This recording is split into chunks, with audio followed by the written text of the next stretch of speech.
리로다. 아멘. 사도신경으로 신앙 고백합니다. 전능하사 천지를 만드신 하나님 아버지를 내가 믿사오며 그 외아들 우리 주 예수 그리스도를 믿사오니 있는 성령으로 잉태하사 동정녀 마리아에게 나시고 본디오 빌라도에게 고난을 받으사 십자가에 못 박혀 죽으시고 장사한 지 사흘 만에 죽은 자 가운데서 다시 살아나시며 하늘에 오르사 전능하신 하나님 우편에 앉아 계시다가 저리로서 산 자와 죽은 자를 심판하러 오시리라. 성령을 믿사오며 거룩한 공예와 성도가 서로 교통하는 곳과 죄를 사해 주시는 곳과 몸이 다시 사는 곳과 영원히 사는 것을 믿사옵나이다. 아멘. 다 함께 앉으셔서 찬송가 382장 통일찬송가로 432장 찬송 후에 최훈환 장로님 기도해 주시겠습니다.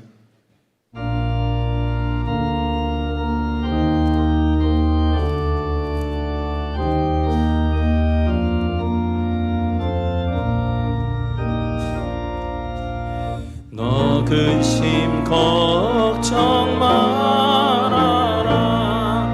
주 너를 지키리. 주 날개 밑에 거하라. 주 너를 지키리. 주 너를 지키리. 아무 때나 어디서나 주 너를 지키리. 늘 지켜주시리.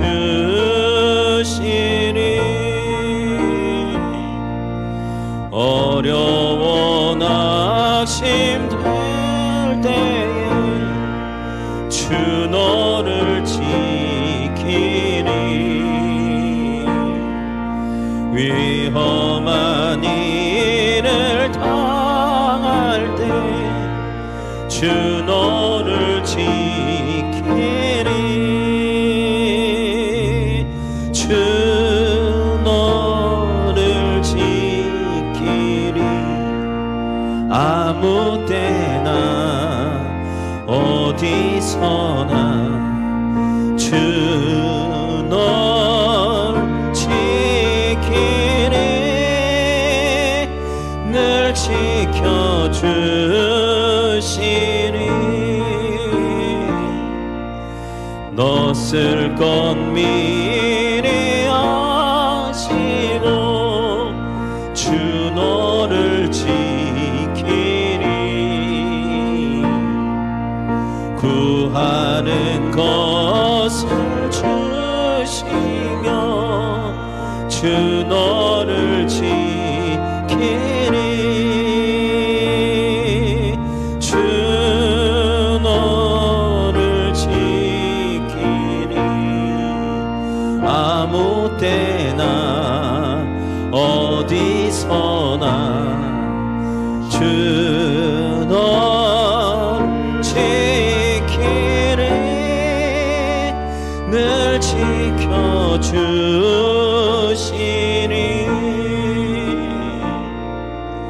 어려운 시험 당해도 주 너를 지키리.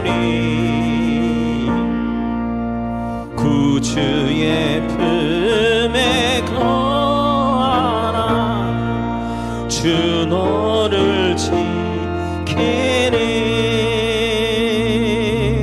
주 너를 지키리. 아무 때나 어디서나 주 너를 지키리. 늘 지켜주시리.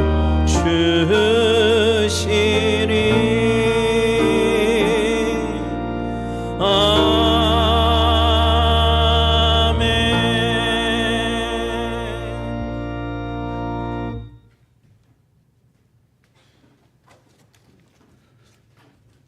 기도드리겠습니다. 우리의 생각을 하시며 우리의 안고 일어서심을 하시는 하나님 아버지, 광야 같은 세상을 살 때에 언제나 우리와 함께 하시어 우리가 고단한 삶을 살 때에도 때론 지친 모습으로 거친 호흡을 쉴 때에도 이럴 때마다 가까이서 말씀으로 찬양으로 이루하여 주시고 우리의 영을 평안케 하심을 감사와 영광을 드립니다. 이 시간 온 마음과 정성을 다하여 드려지는 예배가 구별되고 거룩하며 마음 문을 열어 하나님의 임재를 경험하는 복 있는 예배가 되게 하여 주시옵소서. 장마도 폭염도 태풍도 우리 주님이 다스림 속에서 우리에게는 시련도 아픔도 될 수 있지만 그 속에 주님의 뜻이 분명하므로 우리는 주님의 창조의 질서를 간절한 기도와 속죄를 통해 이겨내어 하나님께서 이 땅에 창조주이시며 만물을 다스리심을 알게 하여 주시옵소서. 거룩하신 하나님, 이 민족을 기억하여 주시옵소서. 모든 것이 막혀 있는 것 같고 닫혀 있는 것 같지만 이러한 때에 온 교회들이 회복되어 주님 앞에 부르짖는 민족 되길 원합니다. 이스라엘 백성이 광야의 훈련과 역경 속에서도 믿음으로 세워져 요단강을 믿음으로 건너게 한 주님의 행함을 말씀을 통해 알게 하여 싸우니 먼저 믿는 우리들과 이 나라의 지도자들이 겸손히 아버지 앞에 지혜를 구하며 말씀에 순종함으로 모든 역사가 회복되게 하여 주시옵소서.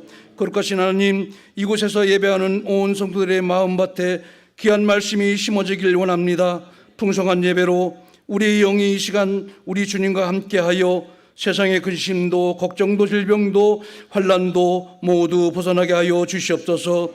거룩하신 하나님, 교학교 여름 사역이 모두 은혜롭게 마치게 됨을 감사를 드립니다. 배우고 익힌 것을 통하여 주님의 참된 일꾼들로 성장하여 성민교회로 또 이 나라의 교회들이 든든히 세워져가는 역사가 있게 하여 주시옵소서. 함께 쓰고 수고한 목사님들과 선생님들, 봉사자들 하나님의 값진 것으로 채워 주시옵소서. 제단에 세워주신 목사님 능력 말씀 선포될 때에 답답한 마음들이 해결되며 우리 영이 치유되고 회복되어 하나님께 귀하게 쓰임 받는 인도되는 말씀으로 선포되게 하여 주시옵소서. 한 주간도 예배를 위해 수고한 손길들 이 시간 찬양으로 영광 드리는 찬양대의 수고를 축복하여 주시옵소서. 보배롭고 존귀하신 예수님의 이름으로 기도하옵나이다. 아멘.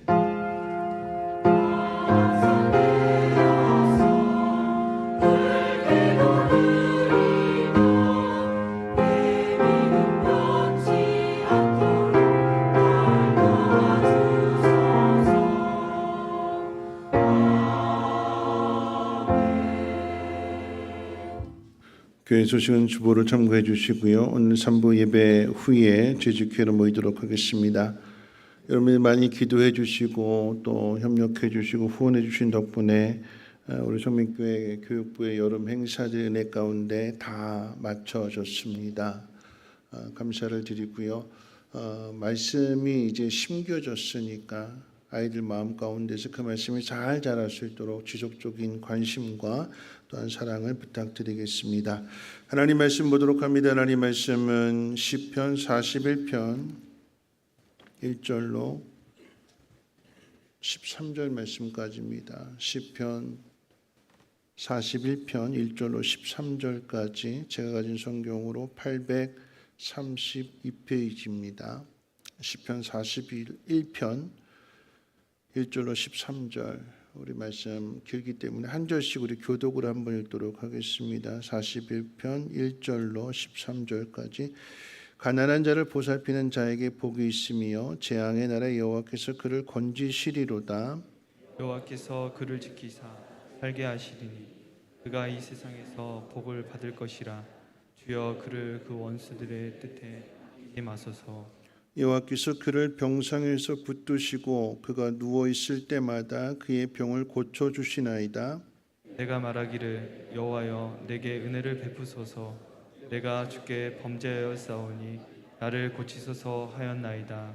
나의 원수가 내게 대하여 악담하기를 그가 어느 때에나 죽고 그의 이름이 언제나 없어질까 하며 나를 보러 와서는 거짓말하고 그의 중심에 악을 쌓았다가 나가서는 이를 널리 선포하오며 나를 미워하는 자가 다 하나같이 내게 대하여 수군거리고 나를 해하려고 꾀하며 이르기를 악한 병이 그에게 들었으니 이제 그가 눕고 다시 일어나지 못하리라 하오며 내가 신뢰하여 내 떡을 나눠 먹던 나의 가까운 친구도 나를 대적하여 그의 발꿈치를 들었나이다. 그러하오나 주 여호와여 내게 은혜를 베푸시고 나를 일으키사 내가 그들에게 보응하게 하소서. 이로써 내 원수가 나를 이기지 못하오니 주께서 나를 기뻐하시는 줄을 내가 알았나이다. 주께서 나를 온전한 중에 붙드시고 영원히 주 앞에 세우시나이다. 이스라엘의 하나님 여호와를 영원부터 영원까지 송축할지로다. 아멘. 아멘. 임마누엘 찬양대에 찬양 있겠습니다.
기도하겠습니다. 거룩하신 하나님, 험한 폭풍과 태풍과 또 폭염과 장마, 수많은 일들 속에서도 우리가 해야 할 일들을 잊지 아니하게 하시고 어떤 상황 속에 있을지라도 먼저 하나님을 예배하는 일과 그리고 하나님을 기쁘시게 하는 일들, 그 속에서 마땅히 감당해야 될 사명을 찾게 하시며 그 일을 이루어가는 심령들 가운데 믿음의 담대함을 더하여 주시고 물질의 풍성함을 허락하여 주시며 마음껏 주의를 감당할 수 있도록 기름 부어 주시옵소서. 감사함으로 하나님 앞에 귀한 예물을 드리는 손길마다 복되게 하셔서 더욱더 감사함이 넘치게 하시고 하나님께서 베풀으신 그 은혜와 사랑을 보다 더 많은 사람들에게 흘려보낼 수 있는 축복의 통로들이 되게 하옵소서. 많은 사람들이 위로와 소망을 하나님의 사랑 안에서 발견케 하여 주시고 그 모든 일들을 통해서 모두가 다 함께 하나님을 찬송하며 하나님 앞에 영광 돌리게 하옵소서.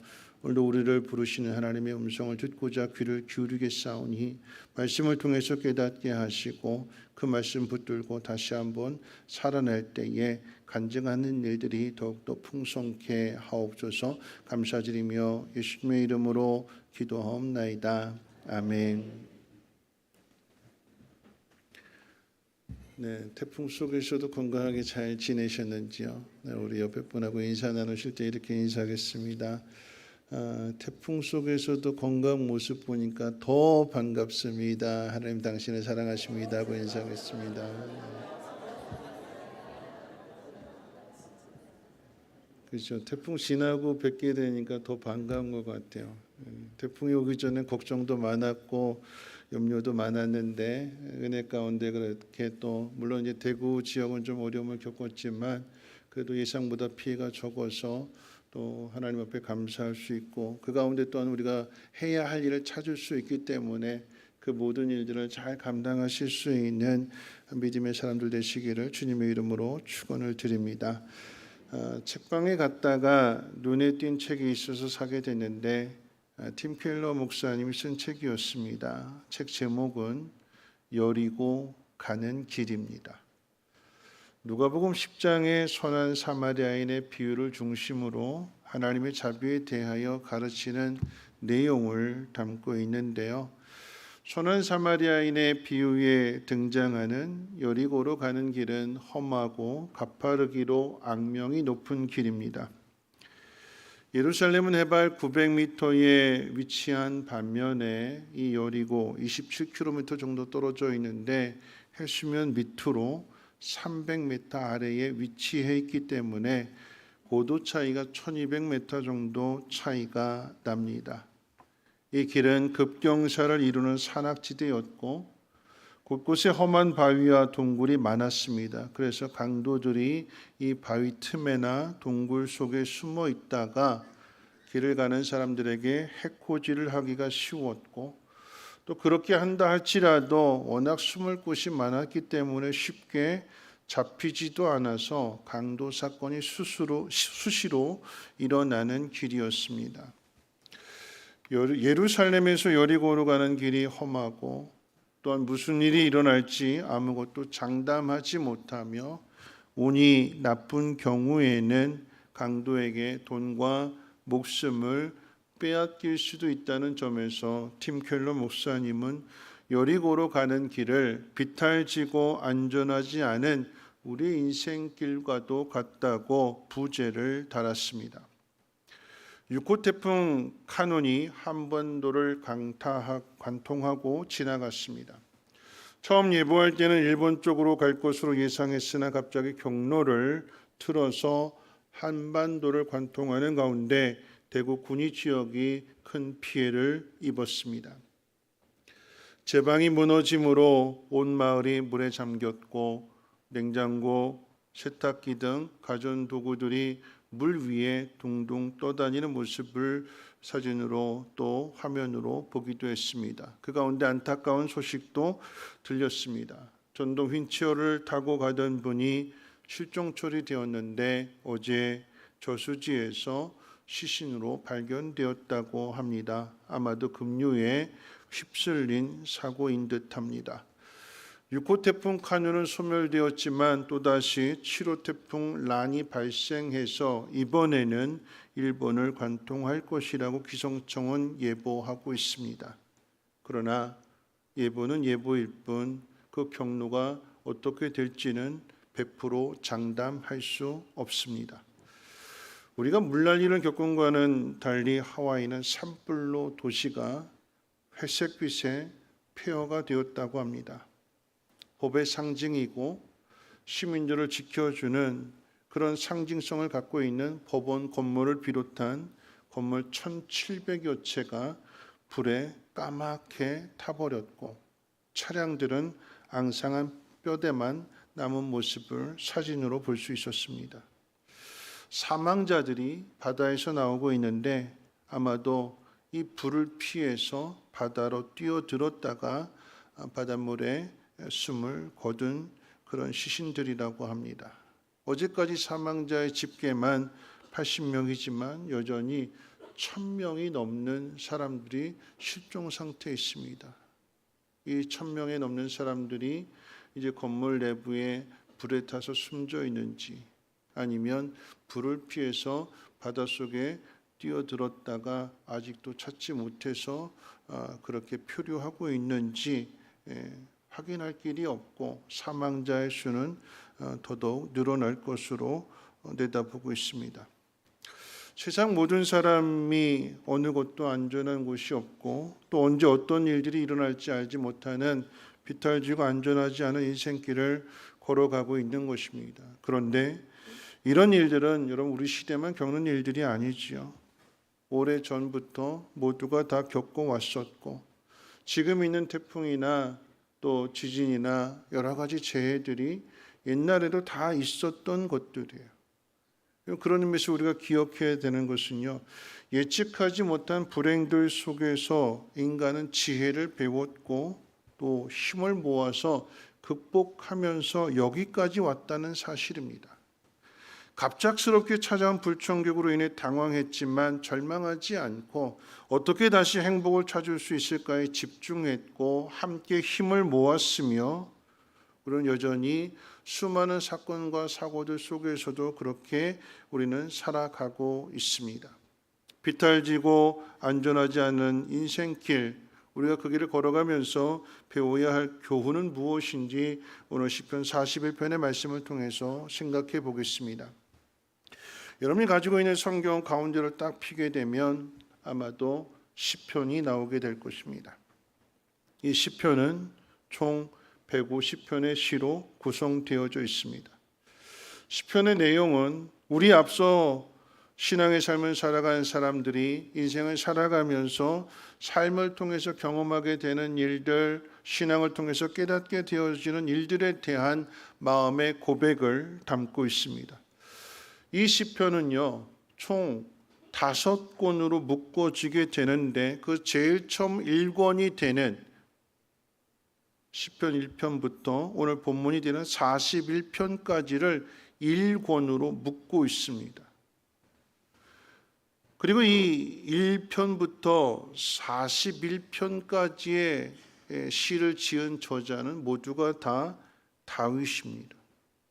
참고로 다윗의 시는 150편 가운데 무려 73편을 다윗이 지었어요. 다윗이 지은 73편의 시들 가운데 따로 이렇게 다 골랐어요. 1편부터 41편까지를 딱 골라서 이걸 묶어서 이거를 1권이다 이렇게 묶어놨는데 이 1권, 그러니까 즉 시편 1편부터 41편까지의 주제는 행복한 사람입니다. 행복한 사람. 여러분 시편 1편 우리 잘 아는 말씀이잖아요. 어떻게 시작하죠? 시편 1편 1절 어떻게 시작하죠? 복 있는 사람, 복 있는 사람.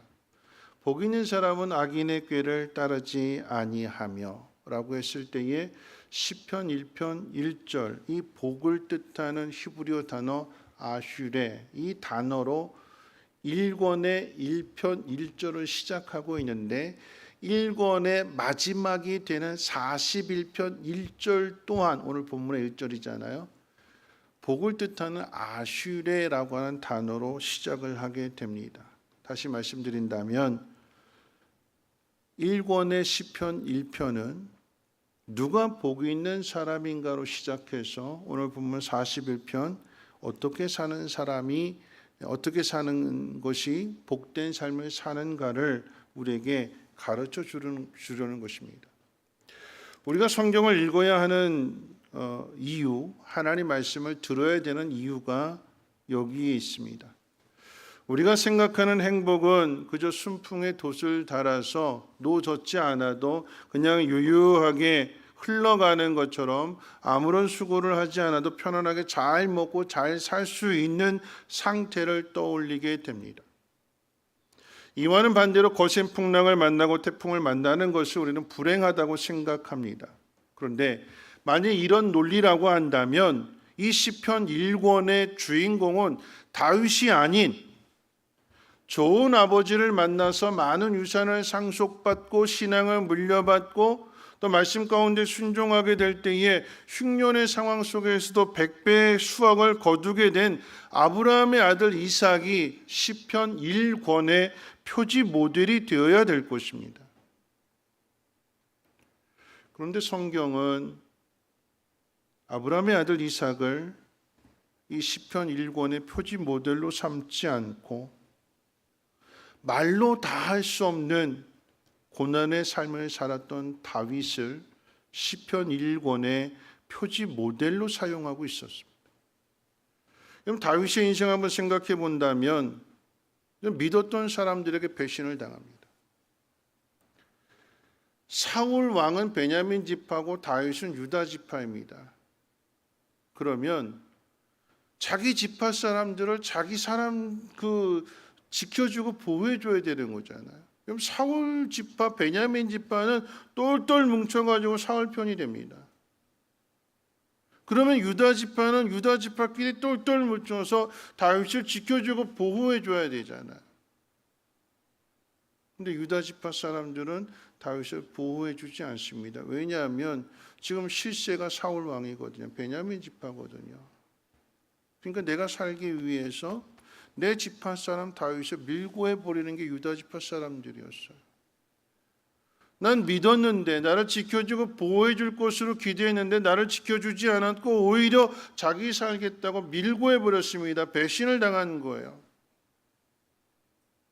다윗의 마음이 얼마나 아팠을까요?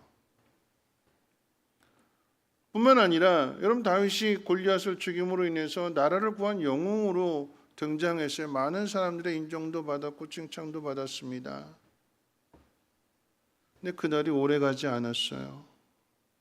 한참 주가가 올라갔는데 사울 왕의 견제를 받고 미움을 받아서 사울 왕이 죽이려 가는 그 순간부터 다윗은 곤두박질 치기 시작합니다. 빗바닥을 헤매게 되는 거죠. 도망을 다니게 되고 도저히 이스라엘 땅에서는 살 수가 없기 때문에 해외로 망명을 해야 되는 그런 삶도 살게 됩니다.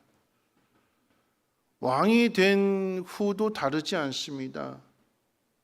여러분 다윗이 왕이었고 그리고 이제 나이 들어서 노년이 되었는데 아들에게 배신을 당해서 왕궁에서 쫓겨나게 되는데 오늘날로 우리에게 비유한다면 아들이 아버지를 집에서 내쫓은 거예요. 아들이 아버지를 죽이겠다라고 하는 그런 참 가슴 찢어지는 그런 일들을 다윗이 겪게 됩니다. 그건 다 남에게 당한 거예요. 남에게 당한 것으로 끝나지 않고 다윗은 자기 스스로도 죄를 짓죠. 아주 극악무도한 죄를 짓게 될 때에 여러분 다윗도 우리랑 똑같아요. 다윗이라고 다르지 않아요. 그 죄성은 누구도 예외가 아니라고 하는 것을 다윗이 그대로 보여주게 될 때에 남의 아내를 겁탈했고 그 죄를 숨기기 위해서 아무 죄 없는 그 아내의 남편을 은밀하게 비밀리에 죽이고 그 사실을 은폐하려고 합니다. 그게 다윗이에요. 남에 의해서 고통을 당하기도 했지만 자기 스스로 하나님 앞에 범죄함으로 인하여 절망 가운데 빠지게 된 그런 다윗. 여러분, 성경은 그런 다윗도 행복한 사람이 될 수 있다라고 하는 것을 이 시편 1권을 통해서 우리에게 가르쳐 주려고 하는 것입니다. 고상하고 존귀한 환경 가운데 대접받고 인정받는 사람만이 행복한 사람이 아니라 낭떠러지 같이 떨어지게 되고 곤두박질 치게 되고 아무것도 기대할 수 없는 그런 상황 속에 있는 이런 다윗도 행복한 삶을 살아간 사람으로, 아니 표지 모델로 이 성경이 우리에게 전해주고 있는 것입니다. 어떻게 하면 행복한 삶을 살아갈 수 있을까요? 오늘 세 가지를 잠깐 생각해 보려고 하는데, 첫 번째 생각할 것은요, 이런 관계를 잘 맺는 사람이 행복한 사람이에요. 시편 1편은 누가 복 있는 사람인가에 대하여 하나님 말씀 위에 서서 좌우로 치우치지 않고 하나님 말씀을 따라 살아가는 사람이라고 가르쳐 주고 있습니다. 반면 1권의 마지막인 오늘 본문 시편 41편은 복 있는 사람은 연약한 자, 가난한 자, 사회적인 약자를 돕는 사람이라고 가르쳐 줍니다. 그럼 잘 생각해 보세요. 시편 1편은 복이 있는 사람을 하나님과의 관계에서 찾고 있는 반면에 1권의 마지막이 되는 시편 41편은 사람들과의 관계, 이웃들과의 관계 속에서 찾고 있습니다. 정리해서 말씀을 드리면, 복이 있는 사람은 하나님과 바른 관계를 맺는 사람으로 그는 하나님께서 가르치시는 대로 이웃을 돕는 일에도 열심을 내는 사람이라고 하는 의미입니다. 하나님 사랑, 이웃 사랑을 이 1권 안에서 함께 묻고 있는 것이며, 하나님과의 관계를 잘 맺는 사람은 사람과의 관계도 잘 맺는다라고 하는 것, 여러분 이것은 십계명의 요약일 뿐만 아니라 율법과 선지자의 강령이라고 분명하게 가르쳐주고 있습니다. 그런 의미에서 시편 41편은 사람과 어떻게 관계를 맺어야 행복한 사람이 되는지를 소개해 주는데, 오늘 1절 말씀 같이 한번 읽어볼까요? 1절 말씀 함께 읽겠습니다. 시작. 가난한 자를 보살피는 자에게 복이 있으며 재앙의 날에 여호와께서 그를 건지시리로다. 여러분 이것을 새 번역 성경을 읽으면 이런 말씀입니다. 가난하고 힘없는 사람을 돌보는 사람은 복이 있다. 재난이 닥칠 때에 주님께서 그를 구해 주신다. 세상은 계속해서 성장하고 발전하고 문명이 발달하고 있지만, 여러분 그렇다고 해서 우리의 삶이 그리고 행복이 더 좋아지고 있느냐라고 생각해 본다면 그렇지 않습니다.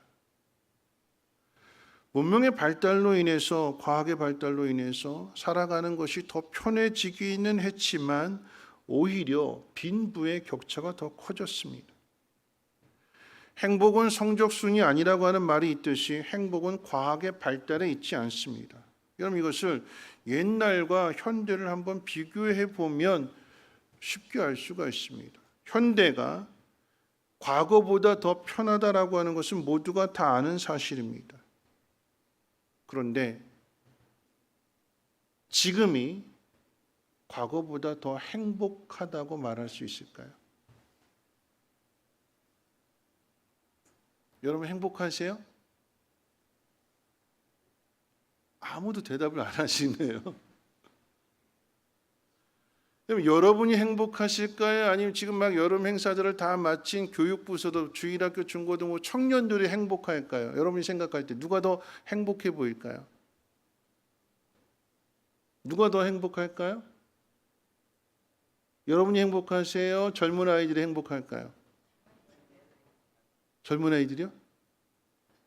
그죠? 고등학생들에게 물어봅니다. 전에 우리 수련회 때 강사 전사님 그런 이야기를 했어요. 고등학생들에게 물어보면서 자신들과 초등학교를 비교해 봤을 때 누가 더 행복하다고 생각할까요? 초등학생이죠, 그렇죠? 그럼 초등학생들은 자신들과 유치원 아이들을 비교해 보면서 누가 더 행복하다고 생각할까요? 초등학생들이 그래요. 유치원 다니는 야 니들이 좋은 때야. 우리 현대를 살고 있고 모든 것을 다 할 수 있고 모든 것을 다 누리고 있는데 우리 스스로 행복하다고 생각하지 않아요. 실제로 그래요. 실제로. 여러분 과거에는 우리 어르신들 한번 생각해 봅니다. 한 가정을 아버지가 가장으로서 책임졌어요. 혼자 벌어서 가정을 다 먹여 살렸습니다. 그러면서 애는 몇 명 낳았을까요? 기본이 3남매, 4남매, 많으면 8남매, 10남매 이렇게 되잖아요. 그렇죠? 저 신학교 다닐 때 여자친구가 딸만 열이에요. 우리 교회 박영호 목사님은 딸만 5인데 그 집은 딸만 열이었어요. 딸만 열. 어떻게 컸을까요? 그 아버지가 대단한 능력이 아닐까요?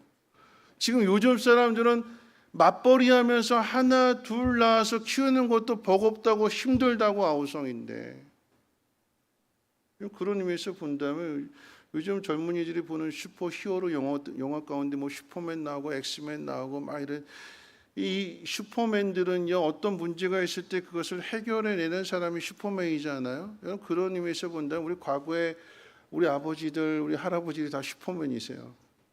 혼자서 그 가정 다 책임지고 뭐 10남매 8남매 6남매 다 키우고. 지금은 그렇게 못하잖아요. 지금은 그렇게 못한다고 합니다. 인간의 과학이 발달하면 재난이나 재해가 줄어들어야 하는데 오히려 더 많이 발생하고 있습니다. 미국이 세계에서 제일 잘 사는 나라이고 힘 있는 나라라고 우리는 생각하고 있는데요. 거기는 다 가난한 사람들 없고 다 부유한 사람들, 행복한 사람들만 가득할 것이라고 생각하는데요. 이런 미국도 시간이 지나면 지날수록 빈곤 아동이 계속해서 발생하고 있고 노숙자의 수가 계속해서 증가하고 있다고 합니다. 빈곤 아동의 대다수는 노동자 가정인데 이 노동자 가정에서 일이 없게 되니까 벌이를 할 수가 없게 되니까 결국은 가정이 깨어질 수밖에 없고, 거기에 대하여 이 부부관계도 깨어지게 되니까 그 피해를 이 아이들이 고스란히 당하게 되는 거예요. 노숙자가 늘어나고 이혼 가정이 늘어나고 이런 모든 숫자가 빈곤 아동이 늘어나는 숫자와 비례하게 똑같이 영향을 주게 되어서 이런 사회적인 문제가 일어나고 있다라고 하는 것입니다. 우리나라는 다를까요? 우리나라는 그렇지 않을까요? 농사가 풍년이면 쌀이 많아서 배고픈 사람이 없어야 되는데 쌀이 나라 창고에 가득히 재고가 쌓여 있어서 북한에 갖다 전해주기도 하고, 그래도 이게 해결이 안 되니까 이걸 가지고 이제는 뭐 쌀 제품, 뭐 쌀국수를 만들고 여러 가지 제품들을 만들고 있습니다. 쌀이 남아서 물론 밀가루가 요즘 이제 전쟁으로 인해서 폭등하게 되니까 그런 대안으로 쌀국수를 만들기도 하게 되지만 전에 쌀이 많이 남아서 처치곤란할 때가 많았잖아요. 그러면 우리나라에는 빈곤 아동이 없을까요? 점심에 밥을 못 먹는 아이들이 전혀 없을까요? 아니요, 우리나라도 밥 못 먹는 아이들이 늘어나고 있다고 합니다. 이런 모든 일들은 사람들이 만들어내는 인재가 되는 거죠. 사람이 만들어내는 인재에다가 거기에 더하여 태풍이 더해지고 산불이 더해지고 여름의 폭염과 겨울의 한파가 몰아칩니다. 예측할 수 없는 사건과 사고들도 더해지고 있습니다. 그런데 도대체 왜 이런 일들이 일어나는 걸까요? 하나님께서 살아계시는데 왜 하나님께서 이 나라를, 이 세상을 편안하게 잘 되게 하시지 않고 왜 이런 자연재해들을 허락하시는 걸까요? 왜요? 이런 많은 자연재해들이 인간의 죄로 인해서, 이기적인 욕심들로 인해서 지구온난화부터 시작해가지고 이런 모든 것들이 결국 이 지구를 망가뜨리는 것은 인간이 망가뜨리는 거죠. 하나님 망가뜨리시는 것이 아니라 인간이 망가뜨리는 거예요. 그런 일들 속에서 우리에게 주시는 교훈이 무엇일까요? 시편 1권 1편부터 41편까지 누가 하나님의 복을 받는 사람인가, 하나님 복 받는 사람은 어떻게 살아가야 되는가라고 대해서 가르쳐주고 교훈해주게 될 때에 하나님 말씀을 따라서 하나님 가르쳐주신 대로 살아가면서 가난한 자, 어려운 자, 궁핍한 자를 도와주고 섬겨주는 그런 삶을 살게 되면 그런 삶을 살아가는 사람도 행복하지만 그런 도움을 받는 사람들도 행복해지게 된다. 성경이 그것을 우리에게 가르쳐주고 있는 것입니다. 예측할 수 없는 많은 일들이 일어나게 되지만 그 속에서 불행한 조건, 불행한 환경을 행복한 환경, 행복한 조건을 만들어가는 것이 하나님 말씀대로 사는 사람의 사명이고 책임이다라고 하는 것을 성경이 우리에게 가르쳐주고 있는 것입니다. 지난 주일에도 말씀을 드렸습니다만 잼버리 대회가 어제 폐막을 했다고 합니다. 말도 많고 탈도 많았던 잼버리 대회였고 이 나라가 준비를 소홀히 해서 세계적으로 망신을 당한 그런 대회였는데 그걸 끌어올린 게 국민이래요. 그리고 기업이래요. 여러분 이제 태풍이 불어온다고 해가지고 각 나라 철수 명령을 내리면서 각 도시로 분산을 시켰는데 부산으로 평택으로 또 순천으로 다 이렇게 뿔뿔이 흩어졌는데 가는 곳곳마다 대한민국 사람들이 물을 건네주기도 하고 사탕을 건네주기도 하고 그러면서 사과를 하더래요. 불편을 끼쳐서 죄송하다고. 좋은 추억만 가졌으면 좋겠다고. 그러면서 사람들이 격려해주는 그 말 한마디 한마디가 위로가 되고 힘이 되고 그 어려운 상황들을 이겨낼 수 있는 그런 도전이 되더래요. 그런 모든 일들이. 거기에 복숭아 농사를 짓는 한 분이 자기가 수확한 그 복숭아를 그 잼버리 그들에게 기증을 했어요. 이거 먹고 힘내라고. 기업도 여기저기서 후원을 해주고 격려를 해주고 세상 불편한 일을 겪고 어떻게 여기서 이렇게 낯선 나라에서 10일 동안을 버텨낼까? 앞으로 어떻게 될까? 태풍도 온다고 하는데 이 폭염 속에서 벌레 물리게 되고 온열 환자가 속출하게 되고 탈출구가 없어 보이는 그런 상황이었는데 오히려 그런 상황들 속에서 대한민국 사람들이 따뜻하게 위로해주고 격려해주고 그 온종을 나타나게 될 때에 위로를 얻고 새로운 교훈을 얻게 되었다라고 하는 거죠. 상황은 최악이었지만 따뜻한 마음들을 통해서 이겨낼 수 있었다라고 하는 인터뷰를 보았습니다. 누가 이렇게 만들까요? 행복을 전해주는 사람을 통해서 행복이 만들어지는 것입니다. 그 사람이 복 있는 사람입니다. 여러분들이 누군가를 도와줌으로 인해서 여러분이 그 행복을 전해주는 축복의 통로가 되시기를 주님의 이름으로 축원을 드립니다. 두 번째 어떤 사람이 행복한가라고 생각해 본다면 고난을 겪는 사람이 행복한 사람이래. 우리가 생각하는 것은 고난 당할 때 좀 더 우월한 위치에서 내가 도와줄게 해가지고 도와주는 사람이 행복한 사람이라고 생각했는데 첫 번째 생각한 건 그런 사람이었어요. 근데 두 번째 생각하는 것은요, 고난 당하는 사람도 행복하대요. 여러분 시편의 주인공인 다윗은 하나님과의 관계를 잘 맺어 그 관계를 사람들과의 관계 속에서도 나타냈습니다. 다윗은요, 사울 왕으로부터 고난을 당하게 되는데 미움을 받아서 죽음의 위협을 받고 도망을 다닙니다. 잡히면 죽는 거예요.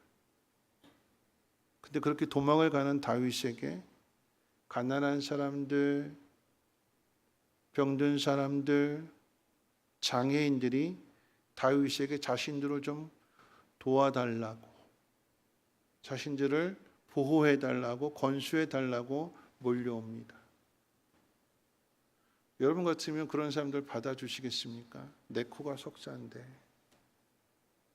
나도 지금 죽을 지경인데, 죽을 지경인 나에게 나 좀 도와주십시오, 나 좀 지켜주십시오 하고 찾아온다면 여러분 그 사람들을 받아주시겠습니까? 내치겠습니까?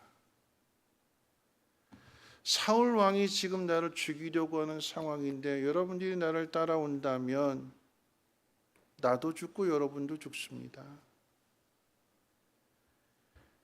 나 잡겠다고 지금 군사를 끌고 오는데 근데 여러분들이 나와 같이 다니게 되면 행동 반경이 더 커질 수밖에 없고 숨을 곳은 줄어들 수밖에 없고 그러니까 여러분도 죽고 나도 죽으니까 여러분 살 길 찾고 난 나 살 길 찾겠습니다. 다윗은 그러지 않았어요. 다윗은 오는 사람 다 받아줍니다. 400명에 600명이 됩니다. 그들을 데리고 도망을 다닙니다.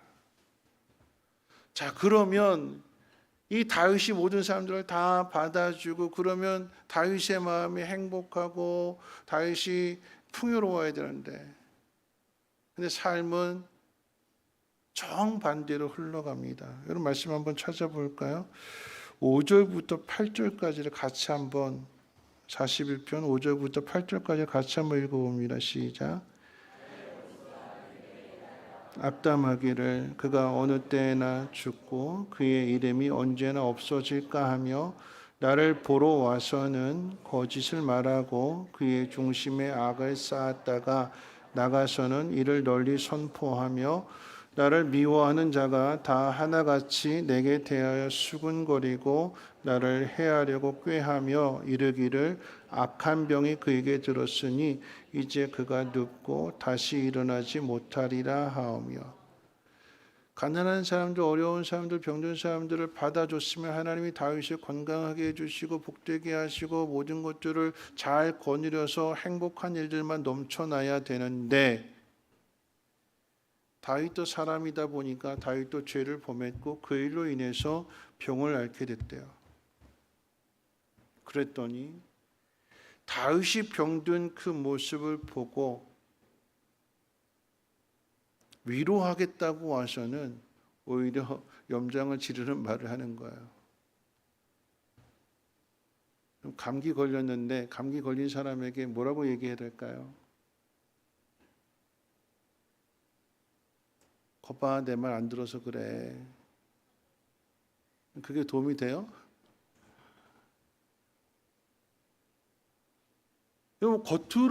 겉으로는 와서 별의별 말을 다 합니다. 빨리 나았으면 좋겠다. 건강했으면 좋겠다.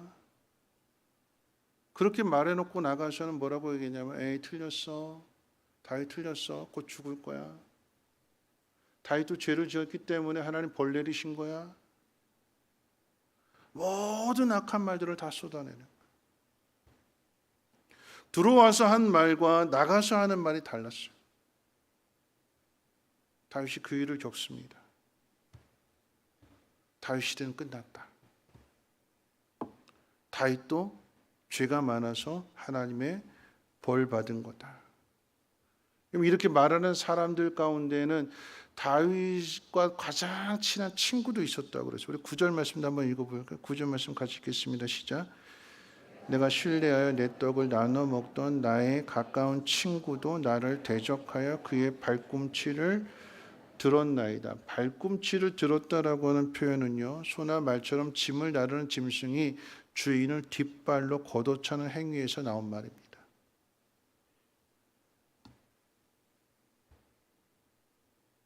짐승이 자기 주인을 뒷발로 걷어찬 거예요. 배신인 거죠. 은혜를 원수로 갚는 거잖아요. 여러분 다윗이 당한 고난을 생각해 본다면 첫 번째가 육체의 고난입니다. 두 번째, 그 모습을 보면서 악인들이 조롱하고 비판합니다. 세 번째, 내 편 들어줘야 되고 나를 도와줘야 될 내 친구가 악인과 함께 동조해서 배신합니다. 삼중 거예요, 삼중. 여러분 이런 상황을 복이라고 할 수 있을까요? 이런 상황에서 행복을 만들어 갈 수 있을까요? 우리가 생각할 때 이런 상황은 복으로 받아들이기가 어렵습니다. 그런데 다윗은 이것을 복으로 만들어 갑니다. 어떻게 복으로 만들어 가는가? 내가 아프니까, 내가 힘들어지니까 아무도 나를 도와주지 않고 내게서 등 돌리고 온갖 악한 말들을 다 퍼뜨리고 있는데, 그러다 보니까 다윗이 해야 할 일은 하나님 앞에 간절히 기도하는 것밖에 없는 거예요. 하나님을 의지하는 것밖에는 다른 길이 없는 거예요. 다른 선택할 길이 아예 없는 거예요. 하나님 밖에는. 그러니까 이 고난을 통해서 하나님의 긍휼과 하나님의 사랑을 경험하게 되는 것입니다. 다윗이 시를 73편이나 지었다고 그랬잖아요. 여러분, 그 73편이나 되는 그런 내용들 가운데 계속해서 다윗이 반복하고 있는 내용이 어떤 내용일까요? 하나님 나의 힘이시다. 하나님 나의 능력이 되신다. 하나님 나의 피난처가 되신다. 요새가 되신다. 반석이 되어주신다. 나의 능력이 되어주신다. 바위가 되어주신다. 사람을 의지해서 사람의 도움을 받는 그런 환경 속에서 얻어지는 이런 고백이 아니라 사람에게서 등돌림을 당하게 되고 외면당하는 철저하게 외롭고 고달프고 힘든 상황 속에서 하나님만이 나의 피난처가 되신다. 하나님만이 나의 위로자가 되어주신다. 이 사실을 다윗이 깨닫게 되니까 이 고난 속에서 행복한 마음이 찾아오게 되는 거예요. 좋은 환경 속에서만 행복이 만들어지는 것이 아니라 세상에 등을 돌리고 세상에 괴롭히고 세상에 핍박하는 그 상황 속에서, 피할 곳이 없는 그 상황 속에서 하늘을 바라보고 하나님의 도우심을 구하고 기도하게 될 때에 하나님 그 마음을 만져주시고 위로해 주시고 새 힘을 허락해 주시는 거죠. 여러분, 기억해야 되는 것은요, 내가 가진 고난의 크기보다도 나를 향한 하나님의 사랑이 더 크다는 사실입니다. 때론 내가 미련하고 약해서 하나님 신뢰하지 못하고 하나님 말씀대로 순종하지 못하고 거역하고 죄를 범하여 실패한 자리에 떨어져 있을지라도 하나님의 자비하심, 하나님의 긍휼하심이 더 크기 때문에 내 모든 것을 다 품어주시고 용서해 주십니다.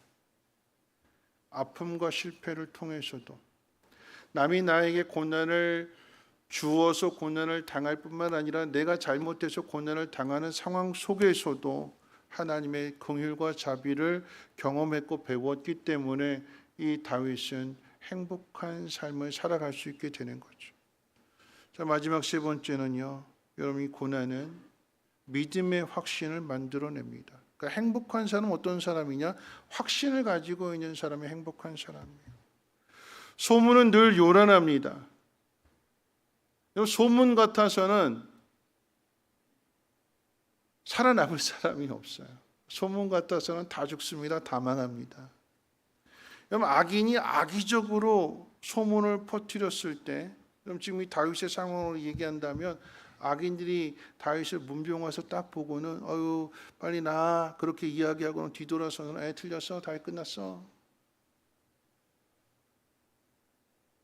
다윗도 별 볼 일 없어. 다윗의 시대는 이제 피워보지도 못하고 왕 되어보지도 못하고 끝이야. 악한 사람들, 다윗을 미워하는 사람들이 모든 말들을 정말 악하게 퍼뜨려. 악하게, 과장되게 퍼뜨려요. 그럼 여기에 그 말을 듣고 동조하는 사람도 있잖아요. 그래? 다윗이 그런가 보다. 이제 다윗이 곧 죽나 보다. 함께 동조하면서 그런 생각을 가지고 있는데, 근데 시간이 지나도 그런 일들이 일어나지 않아요. 다윗이 죽는데, 다윗의 시대는 끝났대. 이런 말들을 퍼뜨렸지만 그런 일이 일어나지를 않습니다. 왜요? 하나님 다윗을 붙들고 계세요. 하나님이 다윗을 사랑하신대요. 그 다윗을 기뻐하신대요. 그러니까 모든 악한 말들을 다 퍼뜨린다 할지라도 그 말대로 되지 않는데요. 그럼 다윗이 이 확신을 갖게 되었어요. 배반하고 등 돌리고 모든 악한 말, 별의별 말들을 다 퍼뜨려. 그럼 따뜻한 눈빛으로 인사했는데 눈 맞았대, 뭐 바람 났대, 잤대, 별 소문이 다 퍼지잖아요, 그렇죠? 이 자리를 빌어서 말씀드리는 것은 제가 여러분들 이렇게 가끔 이렇게 뵀는데 이렇게 딱 고개를 딱 돌리는 순간 목사님 날 봤는데 인사를 안 받는데 막 이렇게 오해하시는 분 절대 그런 마음 아니에요. 오해 없으셨으면 좋겠어요. 근데 말들이 퍼져요. 교만해졌어, 목사님이 인사도 안 받아, 뭐 누구만 다른 사람만 화나게 했고 나한테는 쌩까 막 이렇게 뭐 누구는 손 잡아주는데 날 안 잡아줘 뭐. 그럼 다윗은요 별의별 말들이 다 퍼져나갔어.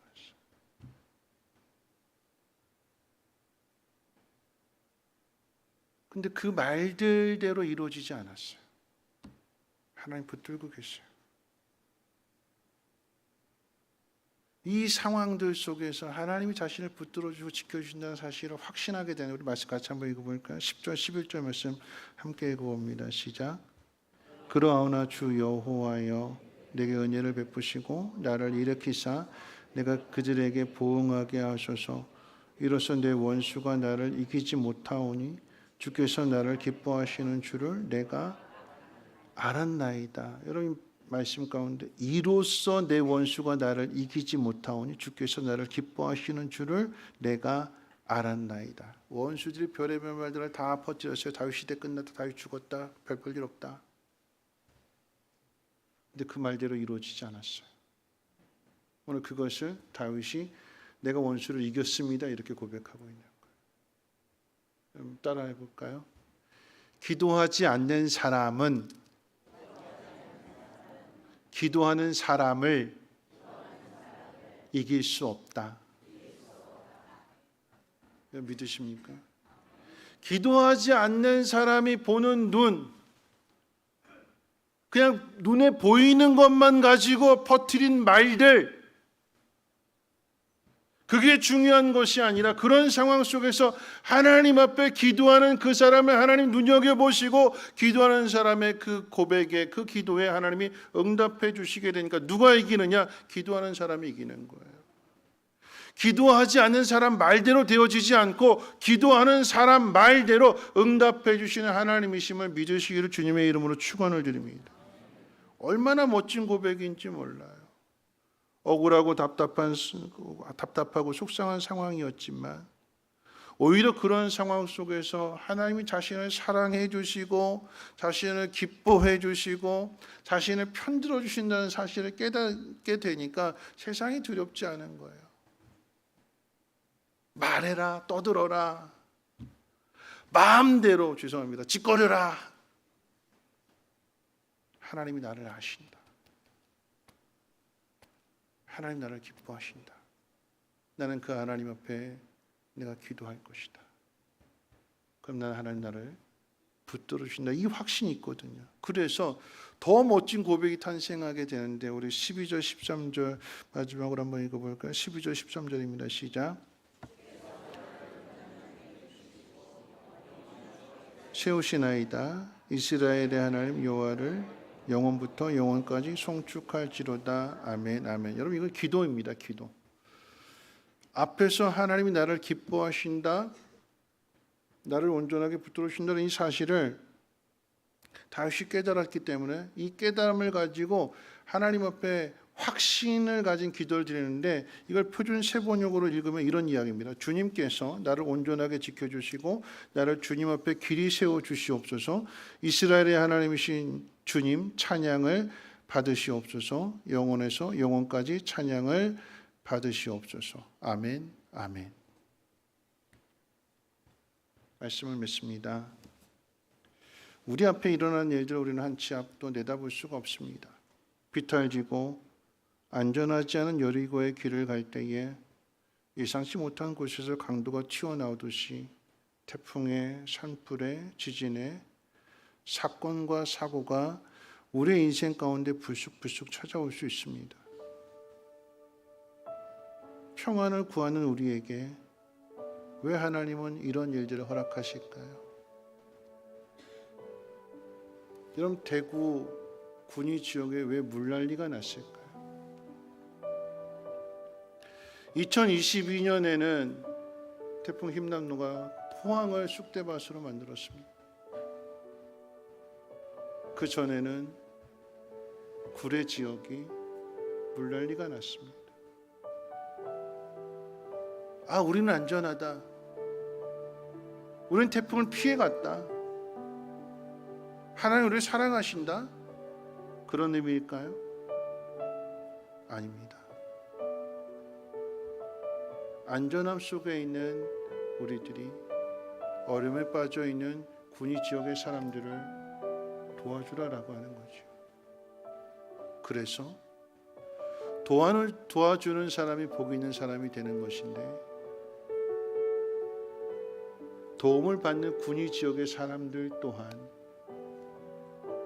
갑작스러운 불행을 당했지만 곳곳에서 이렇게 도움의 손길을 보내주게 되니까 국가가 책임져 주는 것보다도 여러 사람들의 마음의 따뜻함을 나눠주게 되니까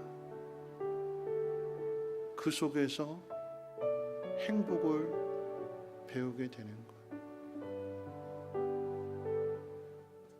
그럼 제가 이번 주에 감기 걸렸어요. 감기 걸렸는데 벽제 수련회 때 돌아가신 선생님 조문하러 화장터에 갔다가 오는 길에 이렇게 돌아오는데 의정부 쪽으로 돌아오는 차가 엄청 막혔어요. 근데 이 자동차 제 승용차 이제 에어컨이 고장이 나가지고 달리면 시원하고 멈추면 따뜻한 바람이 나오게 되는. 근데 차가 밀려가지고 거의 1시간 동안을 가다소다 반복하면서 더웠다 추웠다 더웠다 추웠다 이렇게 계속 반복이 되니까 감기가 왔어요. 코감기가 왔어요. 목소리를 딱 들어본 분들이 예배 딱 금요 예배 끝났는데 이 목에 좋은 사탕을 손에 딱 쥐어주기도 하시고요. 약을 사다 주시기도 하고요. 사랑을 참 많이 받았어요. 제가 어저께 우리 교회 권사님, 교회 나오실 수 없는 혼자 사시는 권사님, 교회 다리가 못 오시는 권사님에게 전화를 드렸어요. 권사님 요즘 좀 어떠세요? 그랬더니 그 권사님 말씀하세요. 목사님 우울해요. 목사님 힘들어요. 그런데 목사님 전화 받으니까 힘이 나네요. 그 말을 전해들은 저도 힘이 되었고 그 권사님도 힘이 되었어요. 우리가 살아가는 일에 마냥 행복할 수 없어요. 마냥 기쁠 수 없어요. 어려운 일들이 찾아옵니다. 예상치 못한 일이 찾아와요. 근데 하나님 그 속에서 우리를 훈련하시고 다듬어 가시는 거예요. 서로 사랑하라고, 서로 도와주라고. 그래서 행복한 사람이 되라고. 행복은 모든 것을 갖추고 있는 사람만이 행복한 사람이 아니라 도와주는 사람도 행복하지만 도움을 받는 사람도 행복해질 수 있다고 우리에게 태풍도 주시고 지진도 주시고 폭염도 주시는 거예요. 넌 혼자 있지 않고 함께 있다. 내가 내 사람들을 통해서 너를 돕도록 보내줄 거야. 그게 우리의 사명이고 우리의 책임입니다.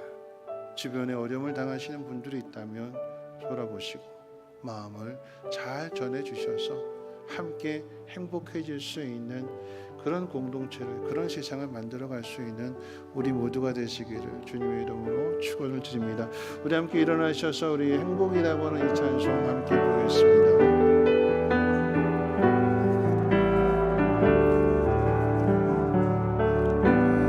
하려하지 않아도 정결하게 사는 삶, 가진 것이 적어도 감사하며 사는 삶, 내게 주신 작은 힘 나눠주며 나의 삶의 행복이라오. 눈물 날 일 많지만 눈물 날 일 많지만 기도할 수 있는 것, 억울한 일 많으나 주를 위해 참는 것, 비록 짧은 작은 삶 주 뜻대로 사는 것, 이것이 다시 한번 고백할까요? 눈물 날 일 많지만 행복이라오.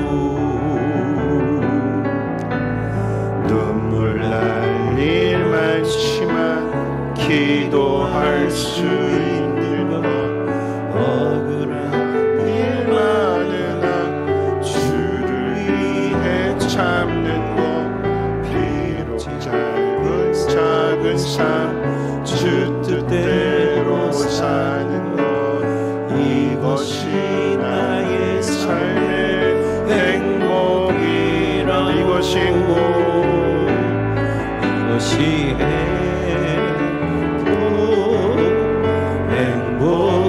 행복이라오. 세상은 알 수 없는 하나님 선물, 이것이 행복이라오.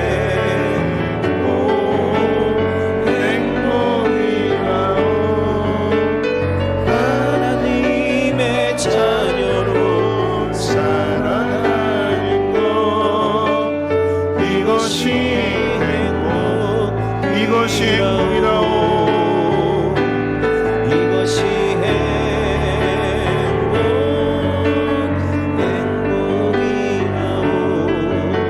세상은 알 수 없는 하나님 선물, 이것이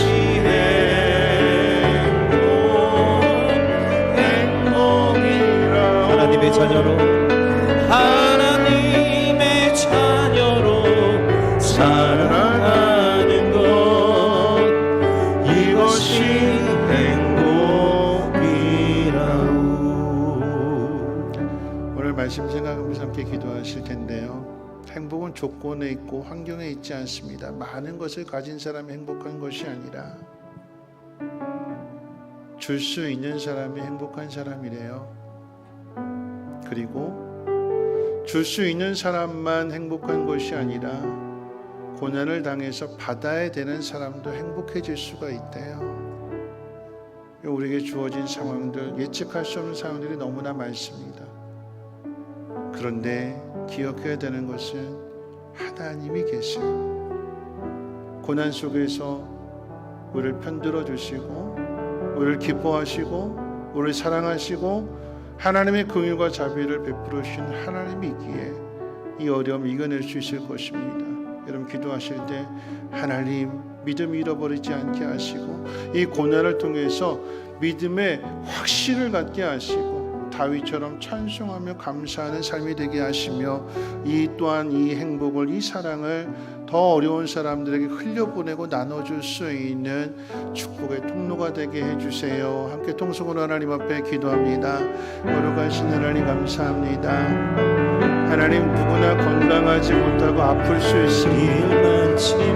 누구나 다 사건과 사고를 만날 수 있고 재해를 만날 수 있습니다.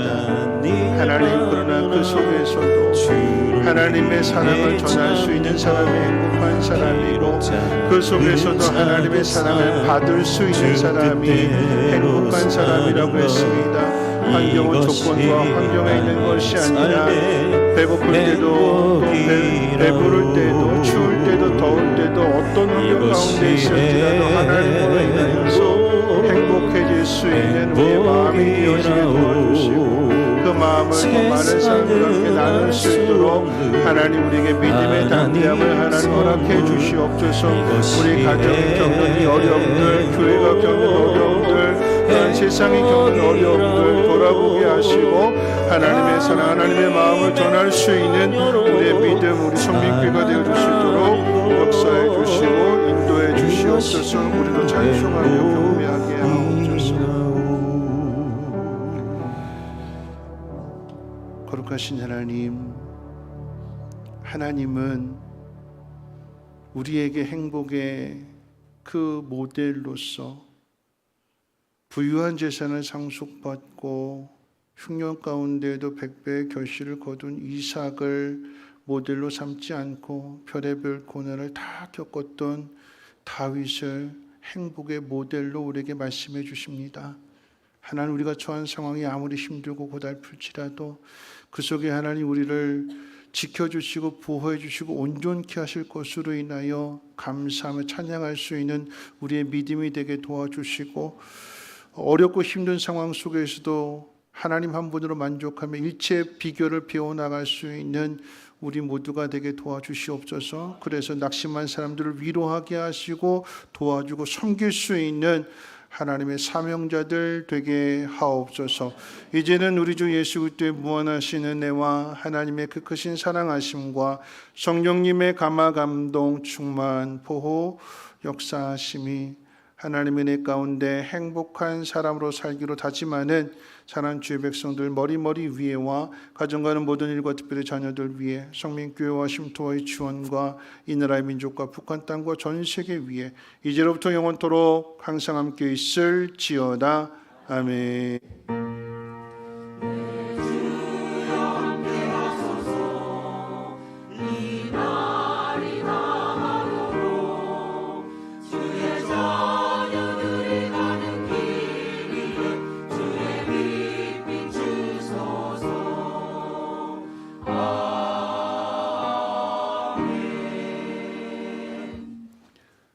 이것으로 3부 예배를 마치겠고요. 이어서 재직회의로 모이도록 하겠습니다. 성민교회 재직되시는 분들은 가지 마시고 회의 마치고 난 다음에 식사해 주시기를 바라겠습니다.